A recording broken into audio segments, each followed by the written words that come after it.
Bismillahirrahmanirrahim.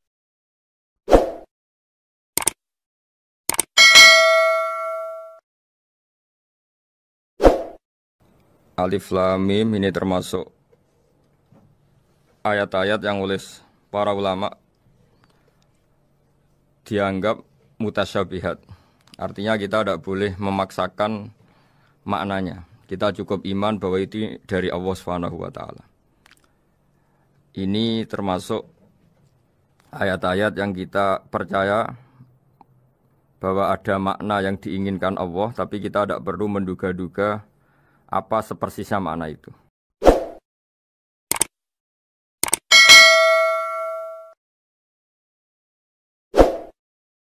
Bismillahirrahmanirrahim. Alhamdulillahirabbil alamin. Wassalatu wassalamu ala asyrafil mursalin Sayyidina Muhammadin wa ala alihi washabbihi ajmain. Amma ba'du. Sahabat Indonesia yang kami hormati,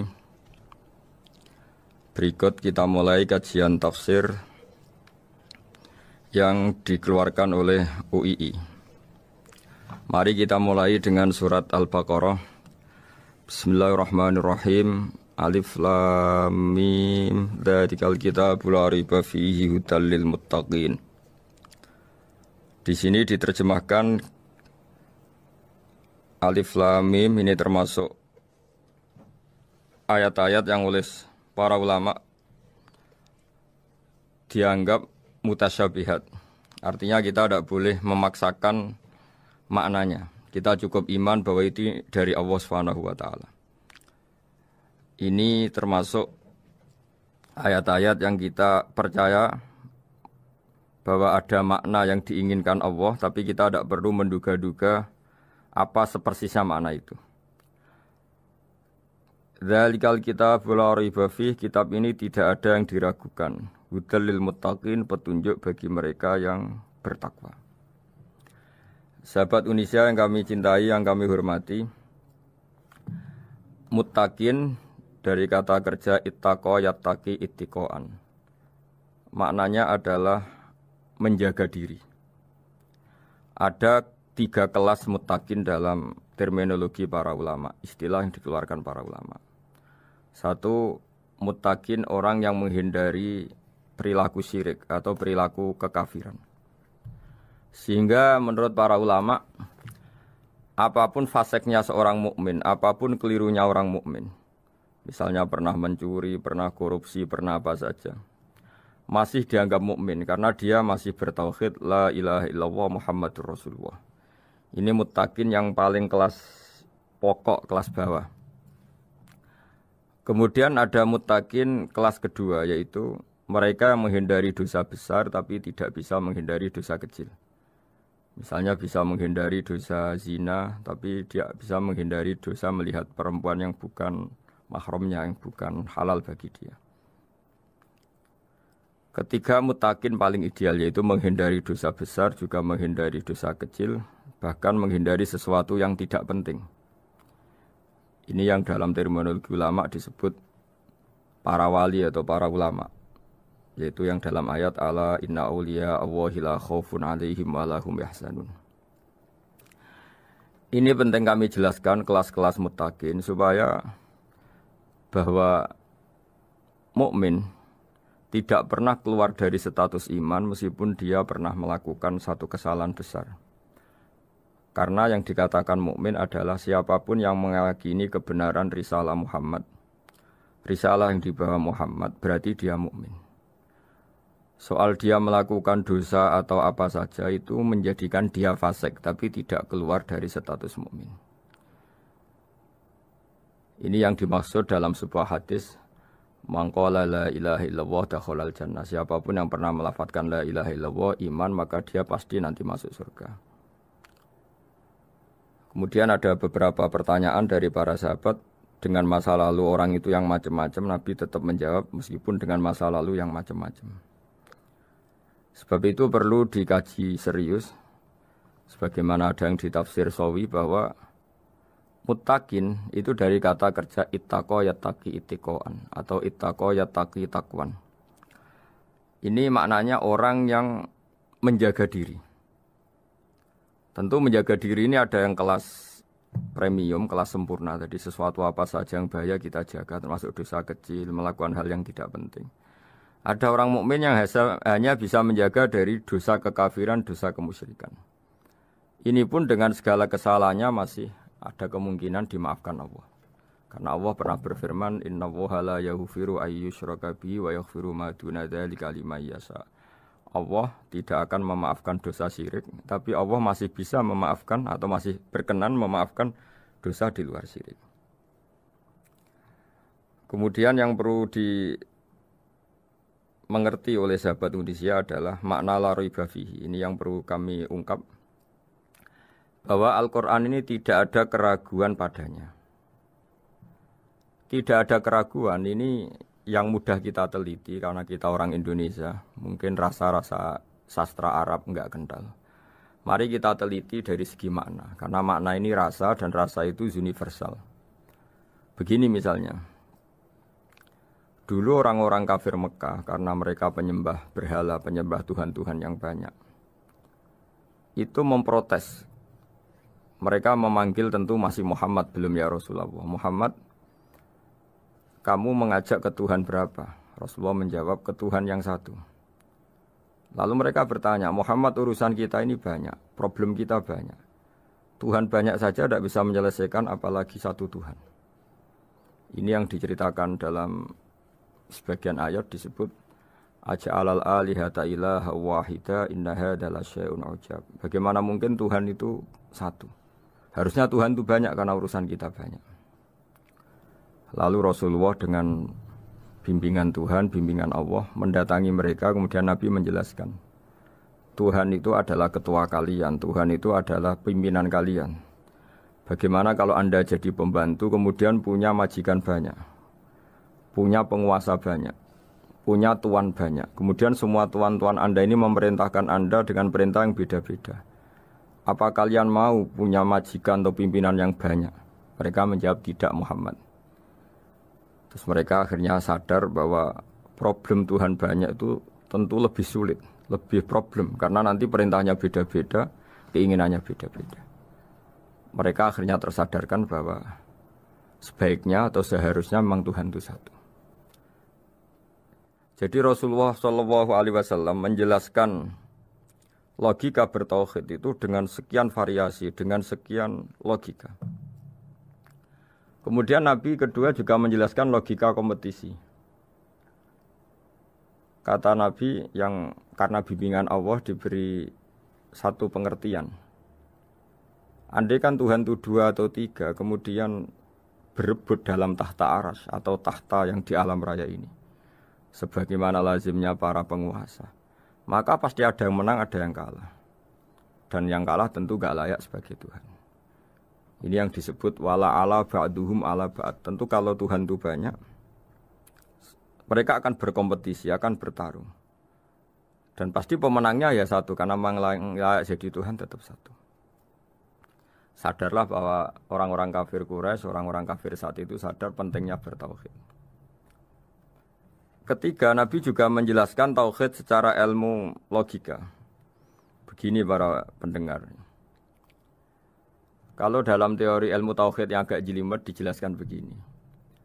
Jika ada 2 Tuhan, maka alam raya ini enggak menjadi alam. Logikanya adalah 2 Tuhan ini bisa kamu katakan sama-sama kuat. Ketika sama-sama kuat kemudian ingin menciptakan langit. Yang satu ingin menciptakan bumi, yang satu menolak menciptakan bumi misalnya. Atau yang satu ingin menciptakan langit, yang satu menolak ingin menciptakan langit. Kemudian ternyata bumi ini terbukti wujud. Logika awam adalah yang berhasil menciptakan bumi berarti Tuhan. Yang gagal atau kudrohnya gagal, kemampuannya gagal tidak bisa menciptakan bumi, gagal menjadi Tuhan. Ini logika awam. Logika ini pun kita terima. Tapi kalau menurut logika ahli tauhid, ahli pakar-pakar logika, cara berpandangan begini. Ketika Anda mengatakan ada 2 Tuhan yang sama-sama kuat, kemudian terbukti yang satu mampu menciptakan bumi, yang satu tidak. Bahasa Anda mengatakan sama-sama kuat ini sudah batal dari awalnya, karena terbukti bahasa Anda salah, sama-sama kuat, ternyata yang satu tidak mampu. Sehingga dalam pikiran orang-orang ahli tauhid mengatakan, membayangkan Tuhan saja itu nggak kebayang, karena turunan kata ini pasti selalu salah. Karena tadi misalnya dikatakan, andai kan ada dua Tuhan, kemudian yang satu mampu menciptakan bumi, yang satu enggak. Padahal Anda tadi bilang sama-sama kuat, ternyata terbukti yang satu enggak kuat. Berarti kata Anda sama-sama kuat ini salah. Ini pula yang diajarkan Rasulullah lewat bimbingan Allah, lewat wahyunya yang disebut Kulau kana fihi ma alihatun illallahu la fasadata. Karena kalau ada dua Tuhan, pasti kamu sifati sama-sama kuat. Ternyata sifat sama-sama kuat ini batal demi hukum, karena ternyata yang satu tidak mampu menciptakan bumi. Atau kamu sifati dua Tuhan ini sama-sama lemah. Itu tidak mungkin lagi, karena ternyata bumi ini terbukti wujud. Pasti penciptanya ini tidak yang sangat kuasa. Jadi logika-logika tauhid sedemikian dibangun oleh Rasulullah lewat bimbingan Allah Subhanahu wa taala. Logika keempat supaya kita iman dan tambah kuat imannya adalah logika yang mudah dicerna oleh kebanyakan orang atau yang bisa diindra. Begini misalnya dalam sebuah ayat di surat Al-Kahfi, kemudian di awal surat Al-Ahqaf, kemudian di sebagian surat At-Tur, ada penjelasan begini. Ketika Rasulullah mengajak manusia menyembah Allah, kemudian orang-orang kafir tanya, lalu Tuhan kamu siapa Muhammad? Tuhan saya adalah Allah menciptakan langit bumi. Terus mereka berandai-andai, ada Lata, ada Uzza, ada Manat, ada Hubal. Itu Tuhan-Tuhan kami. Terus Rasulullah bertanya, apakah Tuhan-Tuhan yang kamu sembah itu memberi kontribusi saat langit dan bumi diciptakan? Mereka menjawab, tidak Muhammad, itu Tuhan-Tuhan yang kami bikin. Begitu juga asumsi tentang Tuhan-Tuhan yang lain. Apakah Isa ikut menciptakan bumi atau menciptakan langit? Tentu jawabannya tidak. Karena Isa lahir di bumi, orang tahu tanggal lahirnya, tahu tahunnya, dan sebelum ada Isa juga sudah ada bumi. Sehingga untuk menetapkan tauhid, berkali-kali Quran tanya, Amman khalaqas samawati wal ardu, siapa sih yang menciptakan langit bumi? Siapa sih yang menurunkan air dari langit? Siapa yang mengatur ini, itu, ini, itu? Akhirnya mereka menjawab, itu semua Allah Muhammad. Begitu juga kemungkinan setan misalnya. Setan itu fisik atau makhluk atau apa saja yang tidak kita lihat. Kemudian setan itu lewat rayuannya, lewat tipu dayanya ingin disembah. Kata Allah menjelaskan ini, Ma asyadduhum khalqas samawati wal ardi wala khalqa anfusihim. Kamu tidak perlu takut sama setan atau apalagi menuhankan setan. Setan itu tidak yang punya reputasi menciptakan langit dan bumi. Bahkan setan tidak bisa menciptakan dirinya sendiri. Ini menjadi pengetahuan bagi kita betapa bagi pakar-pakar tauhid, ahli tauhid, ketika setan nyatanya diusir dari surga, itu pun versi mereka. Versi mereka pun mengatakan seperti kita bahwa setan itu diusir dari surga dan ya keluar dari surga. Kalau setan itu Tuhan, tentu diusir gak mau, karena di surga itu nikmat. Ketika setan diusir dari surga, ya keluar. Dia juga jadi makhluk yang hina dina. Berarti dia tidak punya kekuasaan, bahkan pada dirinya sendiri. Dipaksa keluar dari surga, ya keluar. Dipaksa menjadi ahli neraka, ya jadi ahli neraka. Dipaksa jadi apa saja, juga dia akan jadi seperti yang dipaksakan. Ini menunjukkan bahwa setan adalah tahta kudratillah, tahta qahrillah, tahta satwatillah, bahwa setan pun dalam kendali kekuasaan Allah. Makanya Allah mengatakan kamu tidak usah menyembah setan, tidak usah nurut sama setan. Setan itu lemah sekali. Karena faktanya dia tidak bisa memaksakan keinginannya. Ini yang oleh Allah disebut dalam firman-Nya inna kaidas syaitani kana dhaifa. Setan itu lemah sekali. Ini perlu saya sampaikan ke para pendengar Unisia bahwa bertauhid itu ada sekian logika. Logika kelima adalah logika orang awam. Awam sekali. Suatu saat ada perdebatan antara Abul Hasan al-Asy'ari. Abul Hasan al-Asy'ari ini tokoh ahli sunnah paling populer dalam ilmu logika. Dia mengatakan orang menemukan Tuhan itu harus lewat logika yang cermat. Tidak boleh taklid, hanya ikut-ikutan. Dia harus menemukan satu argumentasi bahwa Tuhan atau pencipta langit itu ada. Kemudian ada satu problem di mana orang-orang kampung atau orang-orang yang lugu atau orang-orang awam itu tidak bisa ilmu logika, ilmu mantek kalau dalam bahasa pesantren. Kata Abu Mansur, kata Abdul Hasan Al-Asy'ari, itu masih mungkin. Walhasil para ulama ini meneliti ke orang-orang yang lugu, yang di kampung, yang petani, yang lugu sekali. Apa yang mereka temukan? Ternyata mereka punya cara logikanya sendiri untuk menemukan Tuhan, Sang Pencipta. Pernah suatu saat ada seorang petani lugu, biasa menggembala unta, ditanya,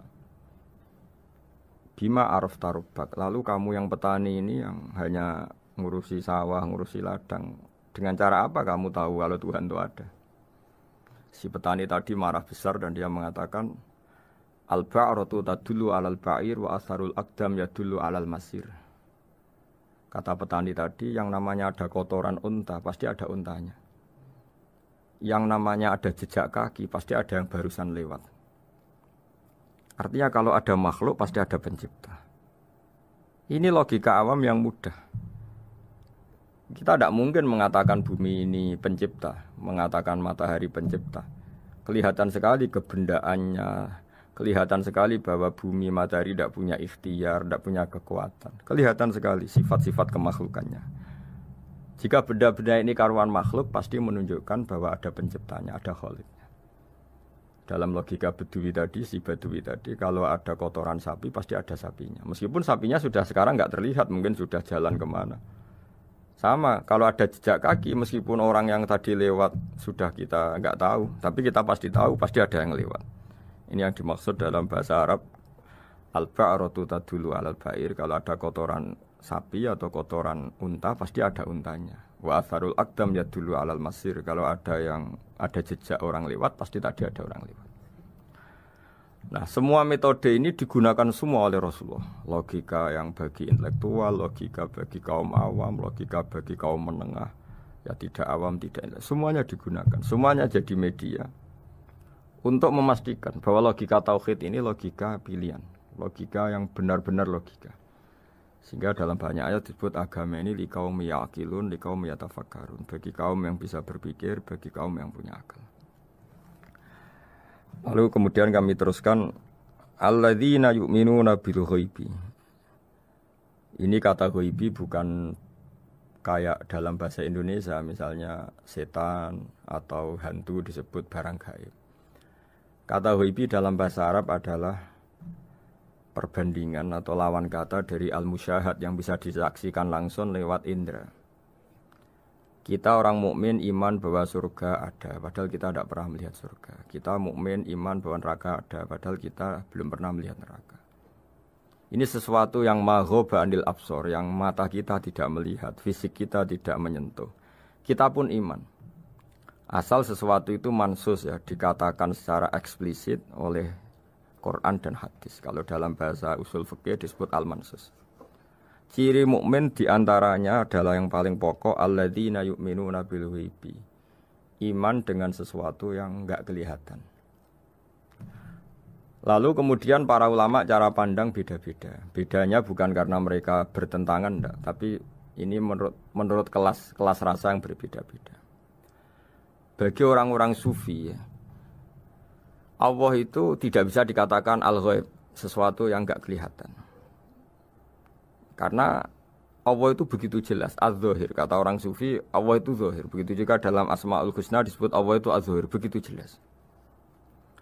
Karena orang yang akalnya mapan, hatinya mapan, melihat satu lemari yang bagus, pasti langsung mensifati bahwa pembuatnya adalah orang yang hebat. Orang yang melihat mobil mewah atau pesawat yang canggih, pasti kepikiran pertama adalah pasti pembuatnya canggih. Sehingga eksistensi pembuat pesawat itu adalah orang hebat, itu langsung tertanam ketika melihat pesawat itu hebat. Bagaimana mungkin seseorang ragu akan kehebatan pembuat pesawat ketika melihat detail-detail pesawat? Pasti langsung kepikiran kalau pembuatnya itu hebat. Memutuskan bahwa pembuat pesawat hebat itu tidak harus ketemu yang membuat, juga tidak harus melihat. Tapi akal kita pasti meyakini pembuatnya itu hebat. Berarti keputusan menyimpulkan bahwa pembuatnya hebat adalah az-zahir begitu jelas. Begitu juga langit dan bumi, matahari semuanya tertata rapi. air dengan fungsi manfaat yang sebegitu hebat, oksigen, semua tanaman, buah-buahan. Meskipun kita tidak pernah melihat Tuhan, tapi akal kita, nurani kita, pasti berkeyakinan dan tahu betul, pasti pembuatnya itu zat yang super hebat, super bijaksana.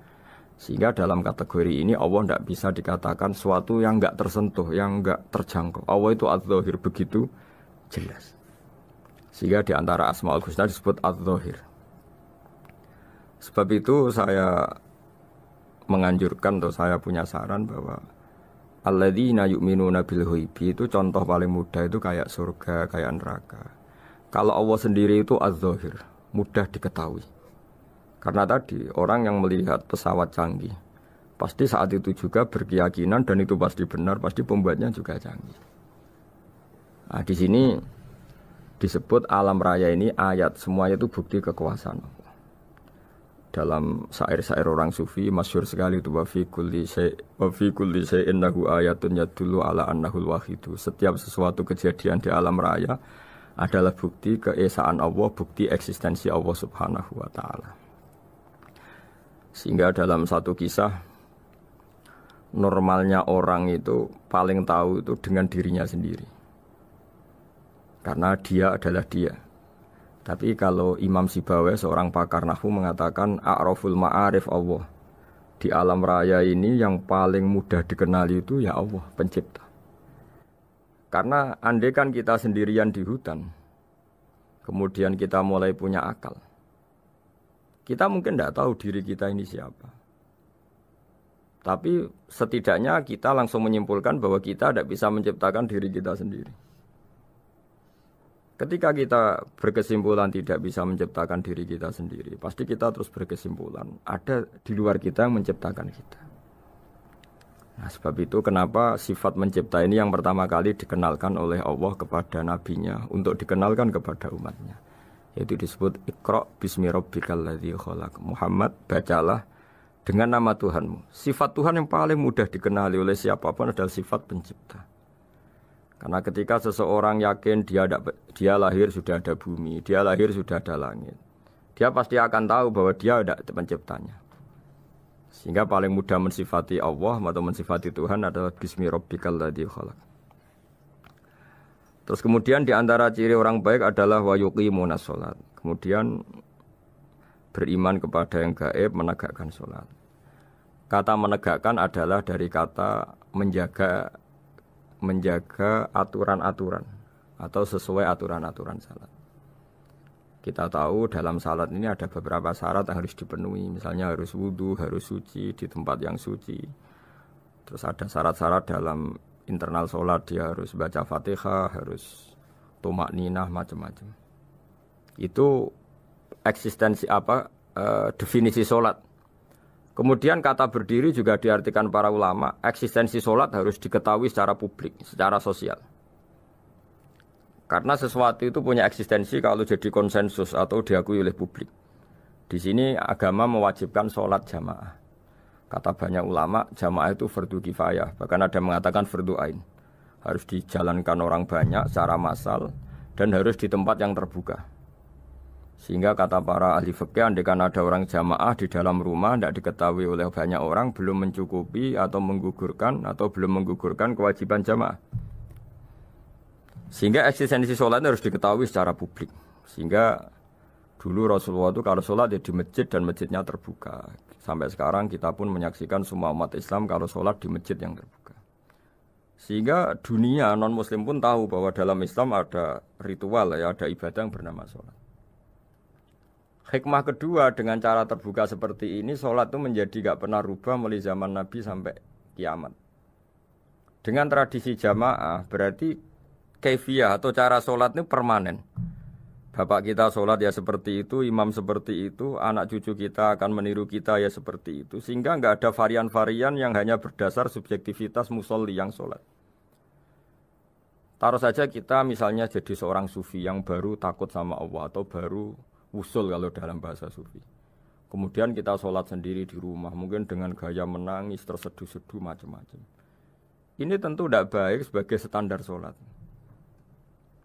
Begitu juga ada anak atau pedagang yang kesusu atau tergesa-gesa kemudian sholat hanya sekian 2 menit 1 menit. Ini juga agak baik. Meskipun itu boleh dilakukan individu-individu. Tapi kalau dalam sholat jamaah orang harus manut imam dan ada standarnya. Misalnya tumaknina itu biqadri subhanallah. Jadi ada ukurannya. Ini penting saya utarakan bahwa hikmah jamaah itu bukan sekedar dapat pahala 27 kalau sendiri dapat pahala 1 itu enggak.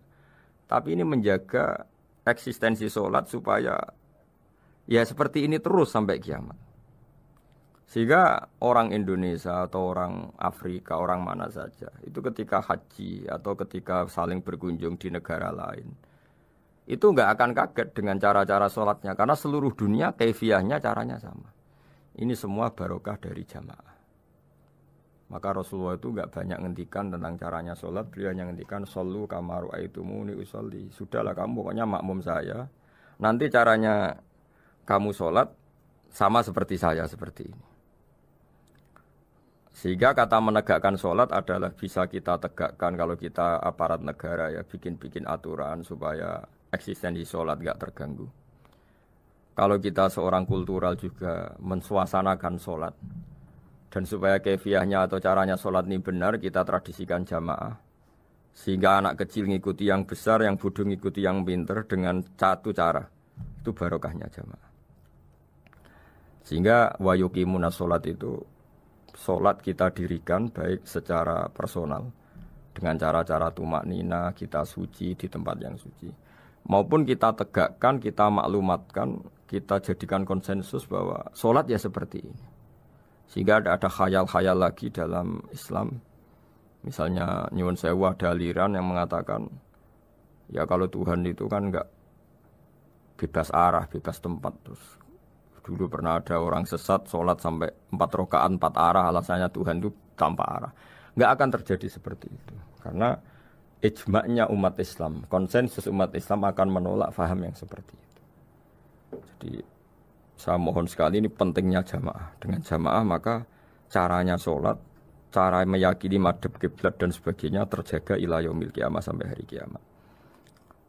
Terus sifatnya orang mukmin lagi wa mimma razaqnahum yunfikun dan menafkahkan sebagian rezeki yang kami berikan. Ya ini termasuk zakat, sedekah. Jadi ada sebuah riwayat mengatakan inna fil mali haqqon. Harta itu ada haknya yaitu zakat. Tapi ada juga saran inna fil mali haqqon siwa zakat. Di luar keharusan zakat juga ada hak-hak kita untuk memberikan sebagian rezeki kita. Taruh saja misalnya saya punya uang 10 juta. Secara nisab zakat belum sampai 1 nisab. Karena 1 nisab itu sama dengan nilai 84 gram emas. Itu kalau diuangkan kalau 500 ribu ya sekitar 42 juta. Tapi kita sebelum punya 1 nisab pun tetap ada keharusan mengeluarkan sebagian. Yaitu tentu dalam fikih kita wajib mengeluarkan uang untuk anak kita, untuk istri kita. Itu yang wajib-wajib. Kemudian ada sosial kita nyumbang masjid, nyumbang yatim piatu macam-macam. Sehingga kata para ulama ciri utama mukmin diantaranya adalah melakukan zakat, baik zakat yang fardu maupun zakat yang sunat. Karena kata zakat itu dimaknai fardu sebetulnya definisi para ahli fikih untuk membedakan zakat yang wajib dengan sedekah. Tapi sebetulnya zaman dulu enggak ada seperti itu. Zakat itu maknanya bersihkan harta. Sedekah dari kata sedekah bukti benarnya iman. Jadi sedekah dari kata dari kosakata sedekah yasduqu sidqan, sesuatu yang membuktikan kita loyal itu disebut sedekah. Kita nikah, mas kawin di bahasa Arab kan sedekah dari kata sedekah juga. Kita bukti iman, loyal, kita sedekah. Bukti bahwa kita teman akrab disebut siddiq atau sodik. Kalau dalam bahasa Arab teman namanya juga sodik karena cara bertemanan secara benar, secara loyal. Sehingga wa mimma razaqnahum yunfikun ini ya memasukkan zakat yang dalam terminologi fikih yaitu zakat yang zakat al-wajibah atau zakat yang dengan makna lughat yaitu ya artinya asal membersihkan harta kita entah lewat zakat, sedekah, hadiah kepada orang-orang yang kita hormati semuanya juga masuk dalam definisi zakat atau wa mimma razaqnahum yunfikun. Kemudian sifat terakhir dari orang muttaqin adalah walladzina yu'minuna bima unzila ilaika wa ma unzila min qablika bil akhirati hum yuqinun ulaika ala hudam mir rabbihim wa ulaika humul muflihun. Di sini diterjemah mereka yang beriman kepada kitab yang kami turunkan kepadamu dan yang diturunkan sebelum kamu. Ini kata yang diturunkan sebelum kamu penting sekali karena ciri utama Nabi adalah dia tidak pernah beda dengan Nabi sebelumnya. Karena kebenaran tauhid pasti tunggal. Nabi-nabi dulu pasti mengajarkan tauhid, hanya menyembah Allah. Enggak mungkin Nabi berikutnya kemudian bikin ajaran baru dalam tauhid. Sehingga andaikan semua kitab Injil Taurat itu masih versi yang orisinil, pasti enggak ada yang beda dengan Quran. Karena ciri utama kebenaran adalah iman dengan Quran dan iman kepada kitab yang diturunkan sebelum Al-Quran. Wabil akhirati hum yuqinun, mereka juga yakin akan datangnya hari akhir. Yaitu bisa disebut yaumul ba'ts. Terus ketika semua kriteria itu terpenuhi baru ulaika ala hudam mir rabbihim wa ulaika humul muflihun. Mereka itulah yang berada pada petunjuk Allah dan merekalah orang-orang yang berbahagia. Para pendengar sahabat Indonesia, semoga kajian ini bermanfaat. Dan ini mulai ayat 1 sampai 5 dalam surat Al-Baqarah, yaitu surat yang dalam tartibnya mushaf nomor 2 setelah Fatihah.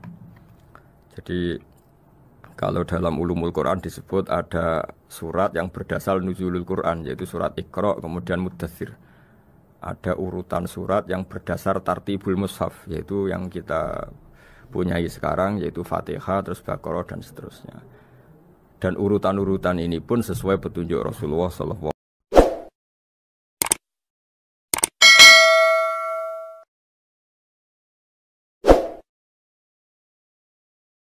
Di antara warisan ilmu yang kita dapatkan dari Rasulullah SAW, misalnya kamu jalan-jalan, punya kaki 2, punya tangan 2. Gara-gara jalan-jalan sering ngerti orang yang buntung. Alhamdulillah meskipun saya hanya Grab masih punya kaki utuh. Terus ketemu orang buta ya gitu. Alhamdulillah ladzi afani mimma btalaka bih. Alhamdulillah saya terselamatkan dari seperti itu. Sehingga melihat orang maksiat juga gitu. Saya meskipun gini terselamatkan dari tempat maksiat, sehingga hidup itu tidak nelongso gitu. Ada nilai lebih yang kita punyai. Jadi di antara kebaikan Islam adalah orang disuruh ingat sisi nikmat. Nah, kalau nikmat itu sudah ada semua, kata Imam Ghazali, nikmat hidup. Kata Imam Ghazali, jika enggak ada kenikmatan yang Anda punyai, kamu datang ke kuburan. Disuruh datang ke kuburan. Dan kamu bilang begini, kenikmatan kembali ke dunia adalah kenikmatan yang diinginkan mulai yang mati zaman Nabi Adam sampai kiamat. Jadi kalau Fir'aun yang pernah jadi raja, Namrud, semuanya, bahkan orang-orang soleh sekalipun, kalau kamu tanya keinginan terbaiknya apa? Ingin kembali hidup untuk membenahi kesalahannya zaman hidup. Artinya apa? Kehidupan yang kita miliki sekarang adalah kenikmatan yang dirindukan mulai yang mati zaman Nabi Adam sampai kiamat. Maknanya apa? Kita punya kenikmatan yang luar biasa, karena kenikmatan yang dirindukan oleh orang yang sudah mati mulai dulu sampai sekarang. Apapun masalah hidup Anda, ini punya kenikmatan yang enggak tertandingi, yaitu namanya hidup. Barokahnya hidup itu kita bisa tobat. Setidaknya ingin tobat. Kalau nggak bisa tobat, ingin tobat. Makanya di Indonesia itu banyak, nyuwun sewu, banyak maling yang anaknya itu soleh. Karena kalau ngandani anaknya tetap gini, wes le bapak tok sing lakoni kowe ojo. Bapak tok yang alami ini kamu jangan. Banyak di Indonesia orang nggak bisa baca Quran, anaknya hafid. Karena setiap bodoh itu tidak diwariskan. Wes le bapak tok sing bodoh kowe ojo bodoh. Mungkin teman-teman di Grab juga gitu, wes bapak tok cung sing nasi pengene kowe ojo. Jadi kebaikan begini itu akan terus-menerus diwariskan. Sehingga banyak orang tidak tamat SD anaknya dosen, nggak tamat SMP anaknya dekan. Karena setiap dari kita itu cita-cita kebaikannya menurun ke anak cucunya, keburukannya berhenti di dia. Cara wong Jawa itu bapak tok sing nglakoni. Nah, Di sini saya jelaskan tentang kekayaan rohani. Jadi saya mohon ketika Anda jalan-jalan nganter penumpang itu harus sering muji Allah Subhanahu wa taala. Ya, saya bacakan ayatnya, at-taibunal abidunal hamidun. Orang baik itu yang tobat, yang ahli ibadah. Di antara definisinya itu as-saihun, yang sering jalan-jalan. Siyaka itu jalan-jalan. Jadi orang paling bejo sak dunia itu sampai harus jalan-jalan ibadah dapat uang. Tapi syaratnya ibadah. Sekali tidak ibadah dapatnya masalah kan. Sering gojekkan orang cantik terus ingat istrinya tidak cantik. Sering gojekkan orang yang sopan, yang santun terus ingat andekan ini istri saya di rumah rewel. Jadi kalau kamu tidak taat itu adanya penyesalan. Di lampu merah ada orang naik Ferrari, naik Alphard, sementara kamu di rumah hanya mobil butut, kadang malah tidak punya mobil. Jadi kekayaan rohani itu dimulai dari mana? Dimulai dari taat. Cara berpikir itu taat, bukan maksiat. Sekali Anda cara berpikir maksiat, maka adanya hanya penyesalan. Semakin pengalaman di luar, semakin penyesalan. Karena di luar sana banyak orang yang dapat nikmat yang lebih dari Anda. Tapi sekali Anda taat, kamu akan mensyukuri apa yang Anda miliki dan tidak pernah ingin sama yang dimiliki orang lain. Sehingga orang-orang yang sering pergi itu sama Allah dipuji. Jadi tidak ada nabi kecuali di antara ibadahnya itu jalan-jalan. Fasiru fil ardi. Sehingga semua nabi itu mesti pernah melakukan perjalanan internasional. Rasulullah Muhammad SAW pernah jalan-jalan sampai ke Syam, padahal beliau orang Mekah. Nabi Ibrahim yang orang Syam pernah perjalanan sampai ke Mekah. Karena di antara kearifan itu ya dimulai dari apa? Jalan-jalan. Tadi kamu ngerti orang yang macam-macam. Makanya di antara kebaikan umatku kata Nabi itu siyaha fil ard, sering berkelana. Tapi tentu untuk mengambil pelajaran. At-taibunal abidunal hamidun as-saihun. Nah, agama mensupport itu. Sehingga kata Nabi, jika ada orang kok sholat qobliyah, ba'diyah semuanya di masjid, sama Nabi ditegur, la taj'alu buyutakum kuburan. Rumah kamu jangan jadikan kuburan, harus dapat jatah apa? Sholat. Kata ulama, kalau ada orang sering sholat di satu titik, itu ditegur. Kamu harus ganti titik yang lain supaya saksi bahwa kamu di bumi sholat itu banyak. Jadi kita ya punya nilai positif juga tentang apa? Karena kita sering siyaha, kalau bahasa Arabnya itu sering keluyuran, saksi kita kebaikan juga banyak. Tapi pesan saya paling pokok tadi ya, jadikan komunitas kebaikan itu punya nilai jual. Syukur-syukur fit dunya hasanah wa fil akhirati hasanah. Ya kita bersyukurlah di Indonesia itu. Saya masih ingat kecil saya itu ya sekitar saya umur 15-14 tahun. Setiap mau pergi itu pesannya orang-orang yang sering pergi itu jangan masuk terminal jam ini di perapatan ini, karena yang namanya preman itu dulu dominan. Sekarang sampai jam 2 ada orang pakai jilbab, kadang ya orang pakai peci, yang nggak pakai peci pun ke musola sholat terus. Yes, pokoknya kebaikan itu jadi komunitas dan jadi nilai jual. Bahkan tadi misalnya ibu-ibu yang pergi malam itu kan mesti ada orang-orang yang jadi langganannya karena terkenal apa? Amanah. Yang dititipi anak juga pilih orang yang terkenal apa? Amanah. Nah, nilai amanah ini harus kita jaga terus supaya kamu ya bisa bekerja, orang lain juga nyaman karena amanah tadi. Allah juga senang karena amanah itu perintahnya Allah Subhanahu wa ta'ala. Dan Indonesia harus menuju ke sana. Pemimpin juga harus gitu. Pemimpin bawaannya amanah, bawaannya apa? Yang memilih dia juga senang karena nggak malu lah. Tapi kalau kita milih ternyata kita pilih tahu-tahu ditangkap KPK kan ya malu gitu. Dulu kita kampanye mati-matian ternyata dia ditangkap KPK. Tapi kalau dia amanah kan ya senang.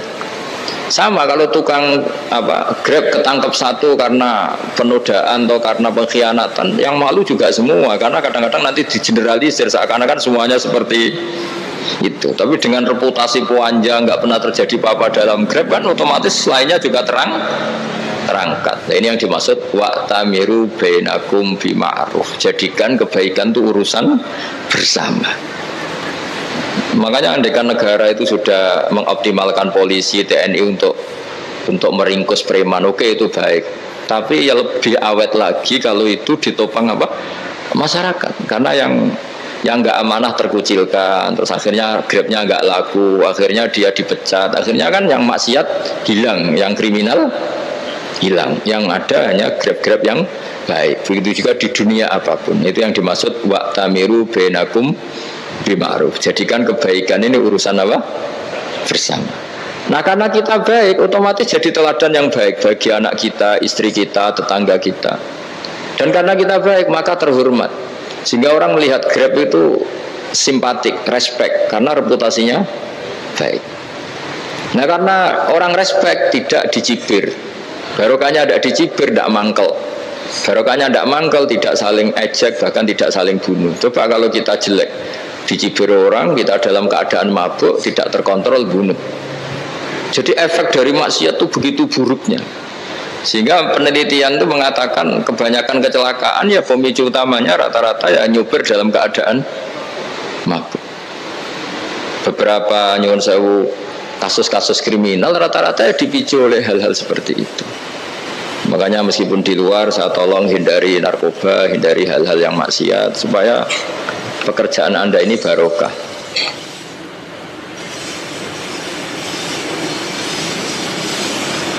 Kemudian yang terakhir saya beri ijazah tentang Al-Fatihah ya, karena ini surat yang populer. Kalau saya ijazahi Quran 30 juz pasti sampean nggak hafal. Atau ijazah surat Baqarah. Kalau mau Baqarah mau. Ijazahi surat Baqarah mau 2 juz setengah. Mau Mas Asep? Ya Fatihah aja yang gampang ya. Nah, ya kulhu Fatihah ini paket ringan ini. Tapi pahalanya apa? Besar. Ini beda ya, artinya selama ini mungkin Anda baca tapi monoton ya. Tapi ini saya bacakan teks aslinya tentang istilahnya itu mazaya itu kelebihannya Fatihah. Saya baca Arabnya dulu, nanti ini terakhir ijazah. Tadi kan saran-saran umum tentang sosial. Ya, pokoknya jadikan kebaikan itu punya nilai sosial yang baik lah. Jadi nanti orang yang nggak amanah nggak laku. Ya, calon bupati, gubernur, presiden yang nggak amanah juga nggak laku. Begitu juga kiai yang tidak amanah juga nggak laku. Suami yang nggak amanah juga nggak laku. Istri yang nggak amanah juga. Sehingga kebaikan ini jadi nilai sosial yang dalam tanda kutip sudah keniscayaan ya. Yang diinginkan Allah itu seperti itu, bukan kebaikan yang dipaksakan karena kekuatan negara. Maksudnya kalau bisa kebaikan itu tidak usah dipaksakan. Memang sudah satu kebutuhan. Kayak cerita-cerita di negara maju itu, bahkan apapun jatuh itu nggak ada yang ngambil apa itu. Makanya gambarannya Mekah Medina kan gitu kan, barang jatuh nggak ada yang berani apa ngambil itu, saking sudah jadi sistem. Sehingga banyak negara di Eropa itu yang sampai nggak punya tentara, nggak punya polisi karena kebaikan itu sudah. Nah kita kan masih capek, polisinya aja capek, apalagi masyarakatnya, karena ya kebaikan itu belum jadi nilai bersama. Nah, kita selain ditopang negara, ada polisi, ada tentara, itu kita usahakan kebaikan itu jadi nilai bersama. Tadi wa'tamiru bainakum bima'ruf. Dan kita punya reputasi yang bagus dalam bab ini. Saya masih ingat kecil saya itu yang jilbaban hanya keluarga kiai. Sekarang rata-rata masyarakat itu jilbaban. Dulu yang sekolah SMP, SMA itu jilbaban kadang dulu malah dilarang ya, harus sama seperti itu seragamnya. Sekarang sudah boleh dan nyaman. Lama-lama yang dapat simpatik ya yang pakai pakaian model tertutup seperti itu. Lama-lama gampangane cara wong golek mantu ya golek yang seperti itu daripada yang blodor. Lama-lama jadi nilai bersama. Ya ingin saya seperti itulah. Di terminal juga sama. Orang mau makan cari warung yang kelihatan ada ayat kursinya, pakai jilbab, atau paling tidak dia nggak mungkin lah nyuguhkan yang tiren atau yang haram. Akan ada garansi sosial. Ada apa? Ada garansi apa? Sosial. Dengan penampilan yang soleh itu kan, masa iya nyuguhkan oplosan babi gitu misalnya itu. Jadi nilai sosial itu harus harus benar-benar jadi nilai. Sehingga negara biar gak capek-capek itu. Polisi juga gak capek kan, karena tugasnya corong Jawa mau ngawat-ngawati tok, tapi tidak perlu tegang karena kebaikan bisa jadi nilai bersama. Ingat-ingat ya ayatnya tadi, wa'tamiru bainakum bima'ruf. Jadi kebaikan itu harus jadi nilai bersama. Iktimar itu menjadi urusan bersama. Makanya kalau kita rapat besar disebut apa? Muktamar. Muktamar itu urusan bersama. Ya tadi imamnya sholat juga menopang Gojek karena nggak lama-lama nopang Grab, nopang Kernet, nopang penjaga Indomaret, penjaga bensin, pom bensin. Nah dia hanya punya waktu 5 menit terus imamnya baca Baqarah.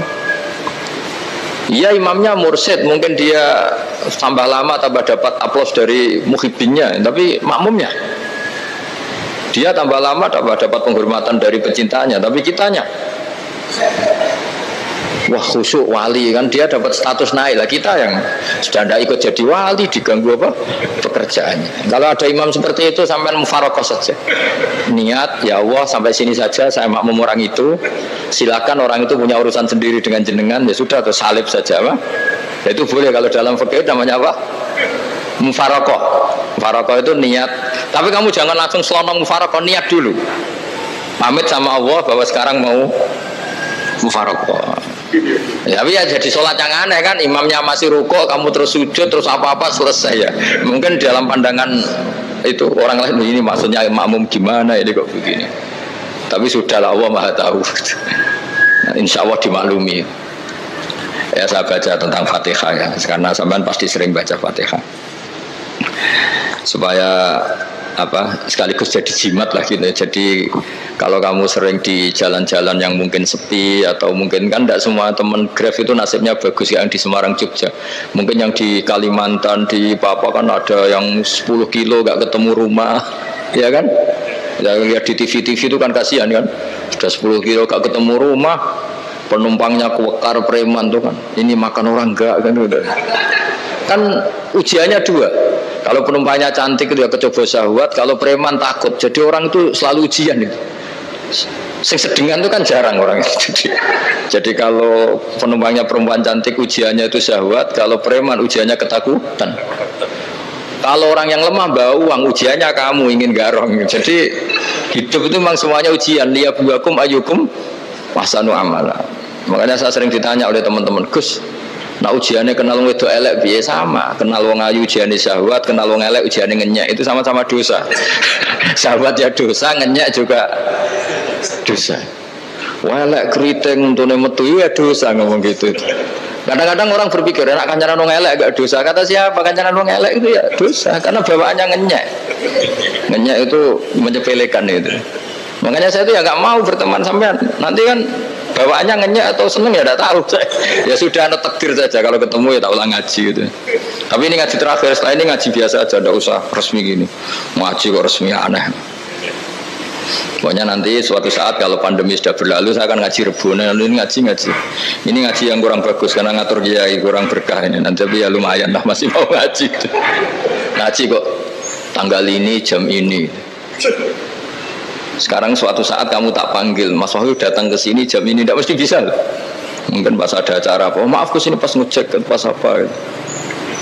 Jadi ya sudah, tapi tak maafkan, enggak apa-apa. Takdir ya. Tak bacakan supaya sampean tahu keramatnya Bismillah. Nah sebelum saya bacakan Bismillah Fatihah, tak beritahu tentang ilmu tafsirnya karena ini penting sekali. Fatihah itu dawuhnya Allah, tentu itu dawuhnya Allah. Saya ulang lagi, itu kalam Allah. Tapi yang sudah diberikan kesampaian ke kita semua, sehingga seakan-akan itu menjadi dawuhnya kita ke Allah. Jangan salah loh ya, Fatihah itu dawuh Allah, tapi sudah diberikan ke kita, sehingga posisi kita itu yang punya itu. Nah kenapa ini perlu dijelaskan? Karena nanti ada kalimat iyyaka na'budu wa iyyaka nasta'in. Kalau itu masih kalam Allah, berarti Allah ngomong ke kamu, ngendikan ke kamu, kepadamu aku menyembah. Masa Allah menyembah kamu? Nah sehingga ilmu tafsir itu menyelesaikan itu dulu ya. Saya ulang lagi ya, sebelum sampean sering baca Fatihah, aku yakin ya sering baca. Tapi barokahnya tidak paham itu tidak pernah janggal. Enggak paham itu ya penting supaya tidak iskal, tidak janggal. Sebetulnya di kalimat itu ada yang janggal. Kalau Fatihah itu kalimatnya Allah atau kalam Allah, bagaimana dengan kata-kata iyyaka na'budu? Masa Allah ngendikan ke kita, kepadamu kami menyembah? Masa Allah menyembah kita? Maka penyelesaiannya secara ilmu tafsir gimana? Semua ulama mengatakan, bukan satu dua, semuanya mengatakan di Fatihah itu semuanya diberi kawalan kalimat. Saya ulang lagi ya, di Fatihah itu semuanya diberi awalan kalimat qulu, katakan wahai hambaku begini. Ya, katakan wahai hambaku begini. Nah, begini ini pelajaran dari Allah yang sudah diberikan ke kita. Terus kita mengatakan bismillahirrahmanirrahim, alhamdulillahirabbil, termasuk kita mengatakan iyyaka na'budu wa iyyaka nasta'in. Jangan bayangkan Allah ngendikan ke kita. Kalau Allah ngendikan kita berarti gini, hei wahyu ihdinas siratal mustaqim, tunjukkan saya jalan yang benar. Nah nanti kamu terus, ya Allah, Anda aja minta tolong saya minta tolong siapa kan, jadi panjang kan. Ya, saya ulang lagi ya. Jadi itu di Ulumul Quran diterangkan gimana? Sebelum baca Fatihah, ya, Fatihah itu kalamullah, ngendikane Allah, tapi yang sudah diajarkan ke kita dan sudah milik kita, sehingga kalimat itu menjadi milik kita. Tapi ya kalamullah, tetap kalamullah, tapi sudah menjadi milik kita. Udah paham ya? Ya pinter naon. Ya, karena kalau tanpa penjelasan seperti ini Anda akan iskal. Bagaimana Allah, iskal itu janggal. Bagaimana Allah mengatakan iya karena butuh. Kan jadi aneh kan? Ya, jadi tak jelaskan secara ilmiah ya. Jadi kata ulama-ulama tafsir, ayat-ayat Quran seperti ini sebetulnya dimulai dari qulu, apa? Meskipun nggak dilafatkan. Itu kan sama dengan qul huwallahu ahad Muhammad, katakan kalau Tuhan itu satu. Ya namanya Quran itu kan kalam Allah, membina nabinya, membina umatnya. Makanya dikatakan atau enggak, di sini tersembunyi kata qulu, katakan. Ya. Jadi ya ibarat apa itu? Kamu ngajari anak kamu lah. Panggil jenengan bapak kula. Itu maksudnya anak itu, kalimat itu kalimat kamu, tapi kamu ajarkan ke anak kamu. Terus anak kamu bilang, Pak jenengan bapak kulo. Nah ketika kamu mengatakan jenengan itu bukan kamu mengatakan jenengan anakku, berarti anakmu itu bapakmu, kan lucu kan. Anak kamu ajari jenengan bapak kulo, kamu engkau bapak saya. Terus anak kamu mengulang jenengan atau kamu bapak saya. Berarti itu kalimat yang kamu ajarkan, tapi sekarang sudah milik anak kamu. Kalau itu kalimat kamu kan lucu, masa anak kamu bilang bapak. Nah itu seperti itu. Jadi ulama memberi solusi atau jawaban iyyaka na'budu wa iyyaka, itu sebelumnya ada kata-kata qulu, katakan wahai hambaku, hubungan kamu dengan saya adalah katakan iyyaka na'budu wa iyyaka nasta'in. Terus hubungan kamu dengan saya katakan juga dalam doamu ihdinas siratal mustaqim. Jelas ya, jadi itu kalam Allah yang sudah milik kita karena diajarkan Allah untuk kita. Dong ya.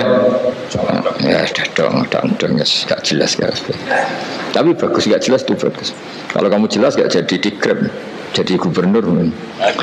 Min azimi fadliha kasratu asma'iha wa fadail ukhra. Ini cerita dramatisnya surat Al-Fatihah. Qala Abu Hurairah radhiyallahu anhu inna iblisa ranna khina unzilat Al-Fatihah. Jadi iblis itu begitu kesakitan. Ini kitab Abu Abul Farad karangannya Syed Muhammad Alawi, juga kutipan dari beberapa kitab. Yang jelas beliau sendiri juga ngutip dari beberapa riwayat di beberapa hadis. Halaman 123. Ketika Fatihah turun itu iblis kesakitan. Kayak orang sakit gigi lah, tersiksa sisanya karena turunnya surat apa? Al-Fatihah. Artinya kalau Anda baca Fatihah dijiwai, maka Anda melemahkan setan, melemahkan iblis. Wa qala Mujahid, khina unzilat Fatihatul kitab ronna fastama indahu asyayatin. Jadi ketika Fatihah itu turun, iblis itu terkapar lah kira-kira, sampai dijenguk banyak setan. Itu di kamarnya di ICU lah kira-kira gitu kalau sekarang itu. Entah Covid entah enggak tahu, pokoknya di ICU sampai dijenguk banyak setan. Enggak tahu bahwa apa enggak tahu, pokoknya dijenguk banyak setan. Ono yang nyangoni karena ini apa? Ketuanya apa? Pingsan, sakit. Jadi iblis itu sakit sampai dijenguk anak buahnya setan-setan. Ya, semoga kalian semua tidak kenal setan. Kalau kenal berarti teman, apa? Wa qalu misla dzalik wa qala lahum laisa mimma taquluna syai'un walakin unzilat suratun laisa ajru qailiha illa an harrama alaihi nar jahannam. Saya ini bukan sakit fisik kata iblis. Kamu tidak usah jenguk saya, datangkan dokter terbaik, tidak usah. Saya ini tidak sakit fisik. Saya ini sakit karena ada surat yang diturunkan, yang pahala yang melafatkan surat itu pasti selamat dari neraka. Padahal misi terbesar saya ini supaya manusia masuk neraka. Sekarang punya tamengnya. Gue pusing kan? Ya seperti orang lah goda sampean ternyata sampean setia itu kan pusing. Nah ternyata tidak setia itu yang akhirnya ribet kan itu. Jadi iblis itu cita-cita terbesarnya kan semua orang itu masuk neraka. Nah sekarang turun satu surat yang gara-gara surat itu siapapun yang baca dijamin selamat dari neraka. Jadi walakin unzilat suratun laisa ajru qailiha illa an harramallahu alaihi nar jahannam. Karena jadi dia shock lah. Jadi kalau orang di Jawa itu bilang shock. Aduh sial nasib saya ini umat nggak bisa saya goda lagi karena punya tamengnya tadi punya. Qad batala kaidukum wa makrukum. Rekayasa kalian sekarang itu tidak ada gunanya semua. Nah, ini alhamdulillah di Indonesia kelihatan kan banyak yang miskin, banyak yang susah. Tapi selagi mereka masih sholat, tuh keinginan mencari halal itu masih tinggi. Kayak apa kita di tengah kota, jauh dari anak istri, jauh dari tetangga. Biasanya kalau orang jauh dari anak istri, tetangga kan sakar PDW. Tapi yang soleh masih banyak, sudah jauh dari keluarga tetap lurus. Loh, kalau yang dekat lurus kan wajar, konangan wong akeh kan. Ini sudah jauh masih lurus. Nah ini nggak lepas dari barokahnya surat apa? Surat Fatihah tadi. Jadi karena ada surat yang menjamin pelafalnya atau qailiha terbebas dari api neraka. Wa qalat as-sayatinu lahu is ayyusai'in ta'muruna ya maulana.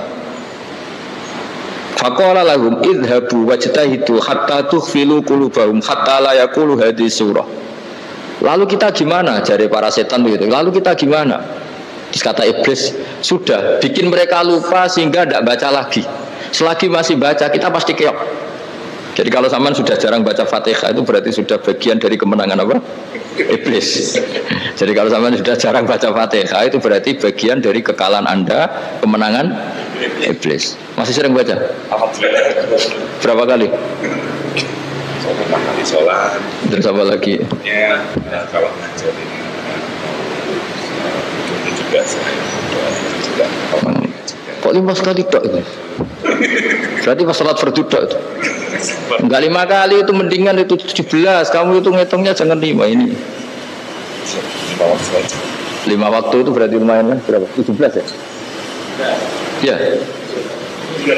17 ya? Ya.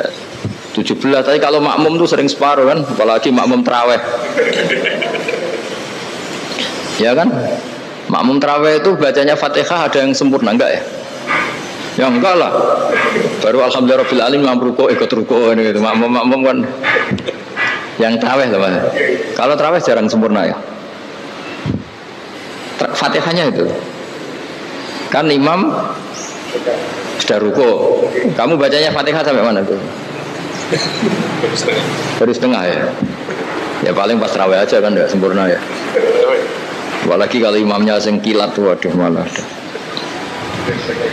Nah ketika Fatihah itu sebegitu keramatnya, sebegitu topnya, itu setan rapat singkat cerita itu yang tadi dipimpin oleh iblis yang sedang terkapar apa? Terus tadi obatnya nggak ada, cuma dia shock karena ada surat yang turun yang melafatkan itu pasti selamat dari apa? Neraka. Nah ini gimana saran Anda? Terus sarannya adalah bikin orang-orang itu lupa tidak baca Fatihah. Nah ini rapatnya iblis. Idhabu wajtahidu hatta tufilu qulubahum hatta la yaqulu hadhihi surah. Kala yuksiru qira'ataha wa la yakunu lahum ajrun wa thawabun bal yakunu lahum adzabun wa iqabun.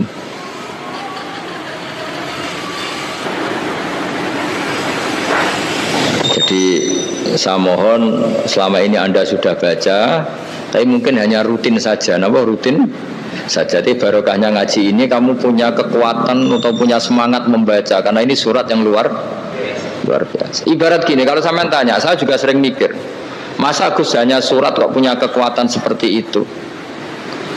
Di dunia ini kata Allah mulai Nabi Adam sampai kiamat nggak ada yang bisa menandingi kekuatan kalimah. Kalimah itu kata-kata. Nggak ada yang bisa menandingi kata-kata. Misalnya Anda nge-grab berangkat istri cuek, berangkat cuek. Itu beda dengan ketika meskipun satu kalimat. Wes Pak, muga-muga dilindungi pangeran, mugi-mugi jenengan selamat. Itu menjadi teduh dan semangatnya luar biasa karena kayak mendapat support. Jadi kira-kira kalimat itu hubungannya kita dengan Allah. Fatihah itu seperti itu. Kamu melafadzkan satu kata-kata yang dibenarkan langit bumi, dibenarkan aras, dibenarkan malaikat, dibenarkan semua penghuni di dunia ini. Sehingga itu efeknya luar biasa. Itu seperti gini ya, kamu cerai sama istri, terus nikah lagi katut babon. 10 tahun anak kamu dididik, ibunya benci kamu. Dan memang Anda layak dibenci. Dididik. Dan sampai nggak pernah manggil kamu Pak. Suatu saat kamu tentu rindu kan ingin dipanggil bapak oleh anak kamu. Suatu saat anak ini manggil kamu Pak E. Itu senengnya bukan main. Hanya sebuah kata-kata. Makanya kadang-kadang orang itu tanya sama kiai, ijazah lafadz ini gunanya apa sih? Itu ijazah-ijazah itu untean kata-kata. Yang kata-kata ini dibenarkan langit dan bumi dan aras dan para malaikat. Sehingga efeknya itu luar. Nah ibarat seperti itulah, kamu melafadzkan Fatihah itu melafadzkan kata-kata yang dibenarkan Allah dan Rasul dan semua malaikat, semua penghuni langit. Maka ini efeknya pasti luar.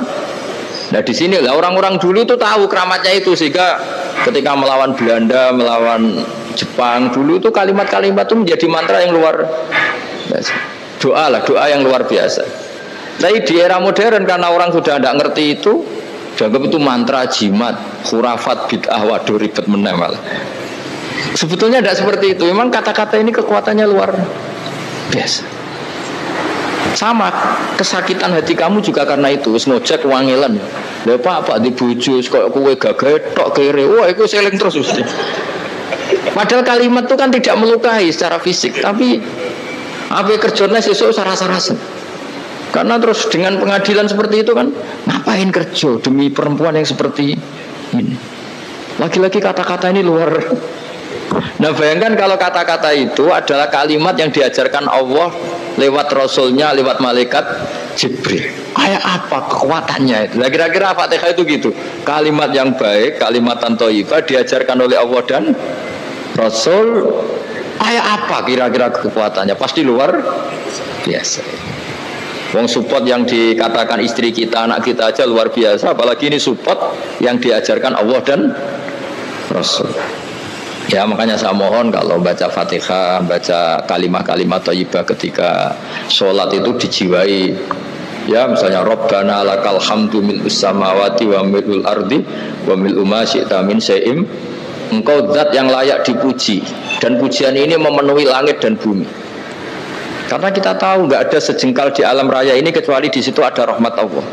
Misalnya kamu bisa lewat sampai rumah saya, kamu mungkin anggap biasa saja.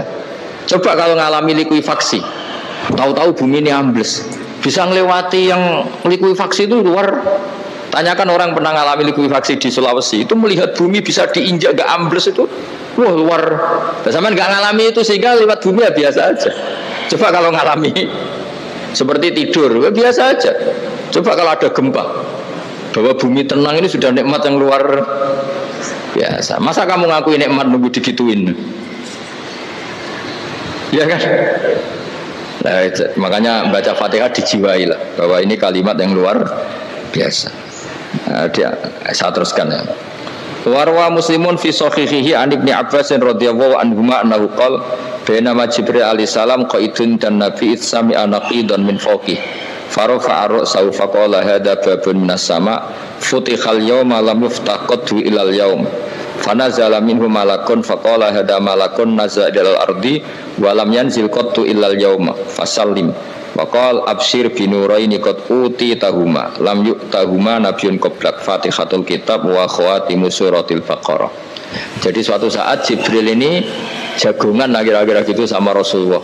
Tahu-tahu langit itu gemuruh. Langit gemuruh kata Jibril, terus semuanya ngangkat kepala ke langit. Ini pintu langit baru ini dibuka, yang sebelumnya tidak pernah dibuka seperti ini. Turunlah malaikat. Yang malaikat ini pun malaikat spesial, yang nggak malaikat murahan lah kira-kira gitu. Yang nggak pernah turun ke bumi kecuali juga saat itu. Dengan penyambutan yang luar biasa, dengan semuanya tidak pernah terjadi.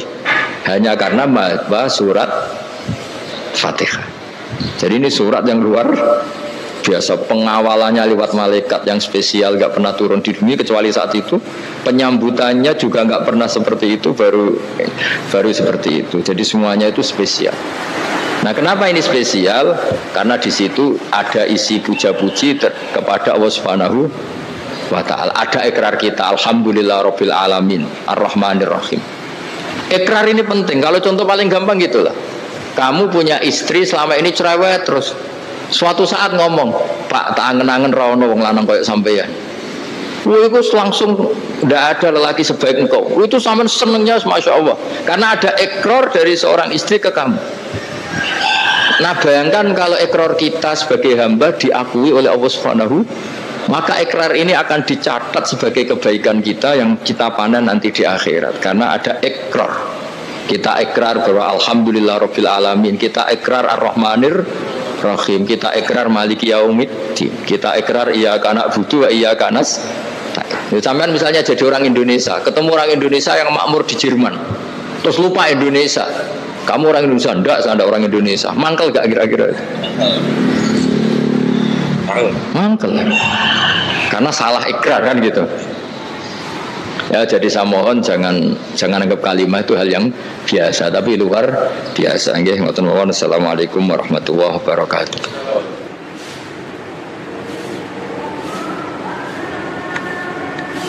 Saya berkali-kali kampanye di mana-mana lah, kampanye dan menganjurkan.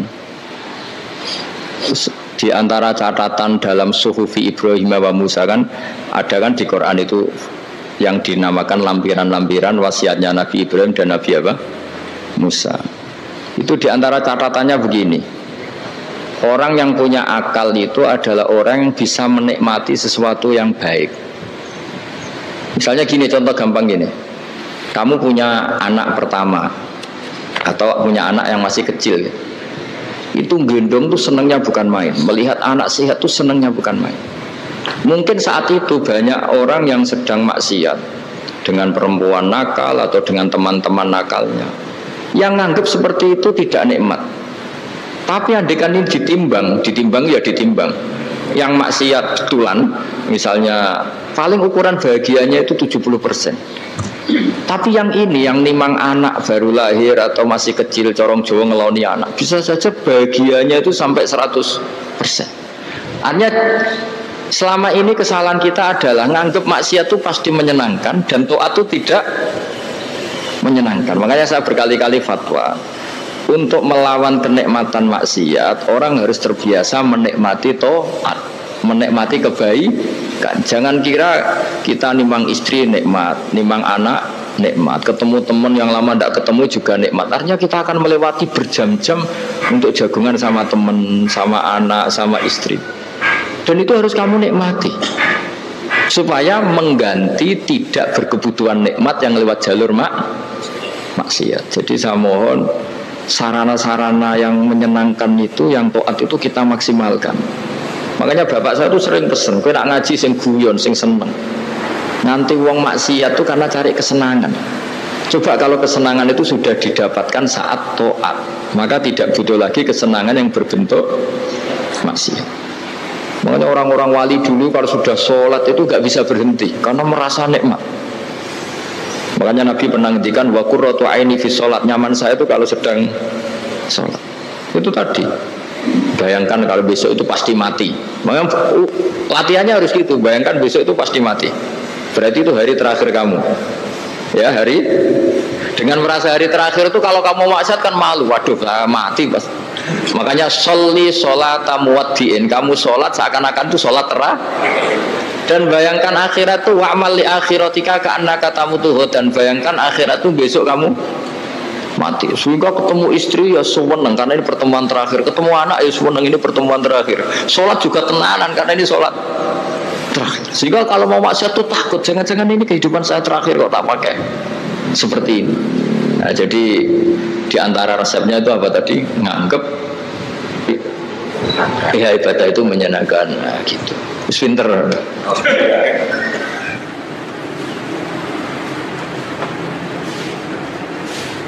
Oke, satu pertanyaan lagi, Gus. Ini ada pertanyaan dari teman-teman mitra driver Grab. Saat mengantarkan barang, tiba-tiba azan waktu sholat, ya, Gus. Lalu kita sebagai driver harus sholat dulu atau menyelesaikan orderan dulu, karena itu juga amanah kan orderannya itu. Mungkin nganter barang atau mungkin nganterin penumpang. Mengingat barang tersebut sudah ditunggu pemiliknya dan penumpang tersebut juga sudah ada janji yang lain, pokoknya gitu. Nyuwun pencerahannya, Gus, gitu.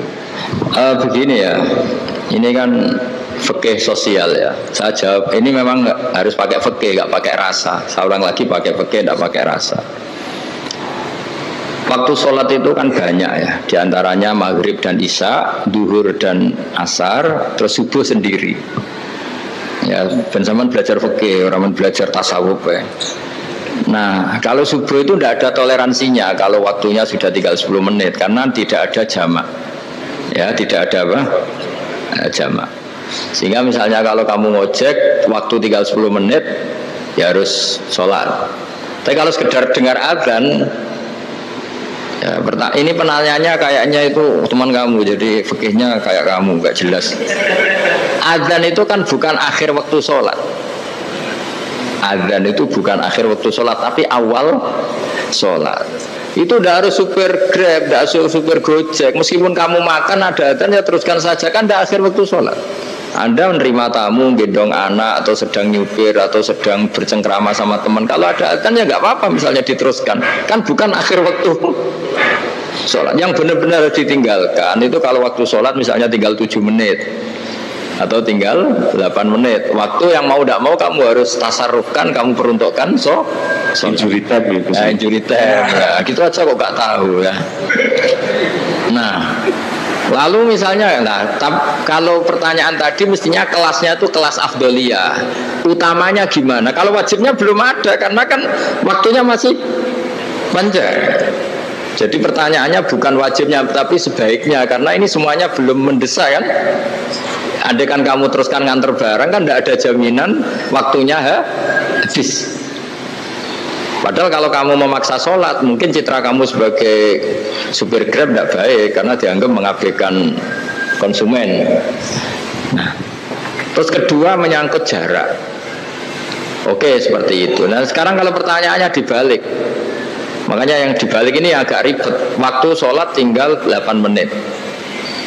Ada konsumen yang minta diantarkan saat itu dan acaranya ke mall happy-happy. Maka fatwa kita sebagai ahli fikih, ya tantang saja, saya mau sholat dulu. Kalau nggak sabar ya silakan cari yang lain. Kalau acaranya ke mall. Tapi kalau acaranya kelahiran atau transfusi darah atau mau nganterin darah ke pasien yang sudah koma, maka kita langsung, karena ibadah sosial itu didahulukan mengalahkan ibadah yang haknya Allah, karena Allah itu zat yang tidak butuh ibadah kalian. Tapi kalau pasien ini kalau nggak nang kesampaian darahnya mati misalnya, jadi kamarnya Allah lebih apian lah gitu. Makanya masyhur kalau dalam fikih hak Allah sama hak adami ini dimenangkan hak adami, tapi bukan karena Allah kita kalahkan. Allah tidak butuh itu semua gitu.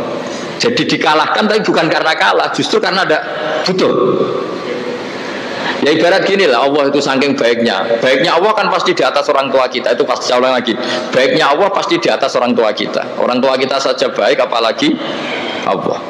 Misalnya orang tua kamu butuh uang 5.000, adik kamu butuh uang 5.000, adik kamu yang kecil atau ya, kira-kira orang tua kamu tuh nyuruh dikasihkan beliau ke adik kamu, kira-kira saja ke adik kamu.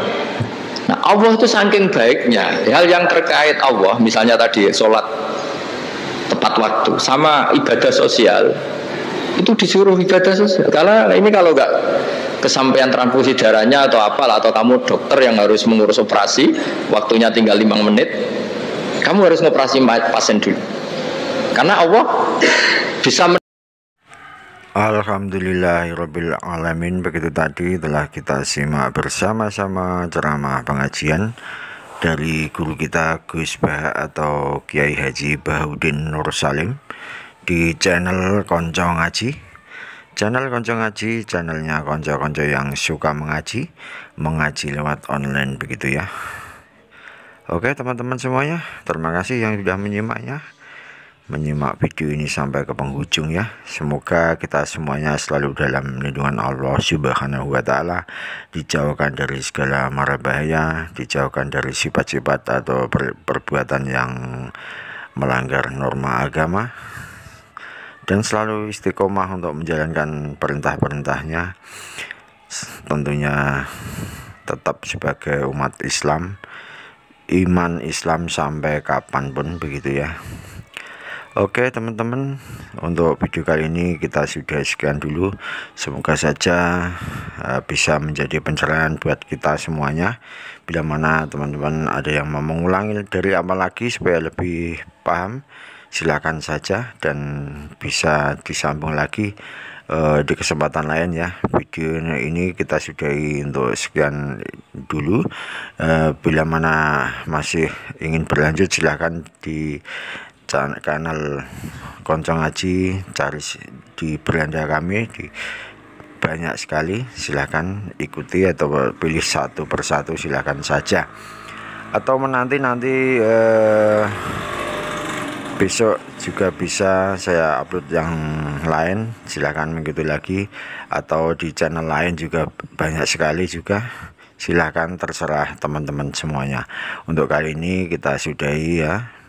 Mohon maaf untuk segala kekurangan dari saya. Bila mana ada salah-salah kata, salah-salah ucap dari saya pribadi, saya meminta maaf yang sebesar-besarnya. Dan berikutnya kita sambung di lain waktu, di lain kesempatan. Oke, sekian dulu, sampai jumpa lagi, dan assalamualaikum warahmatullahi wabarakatuh.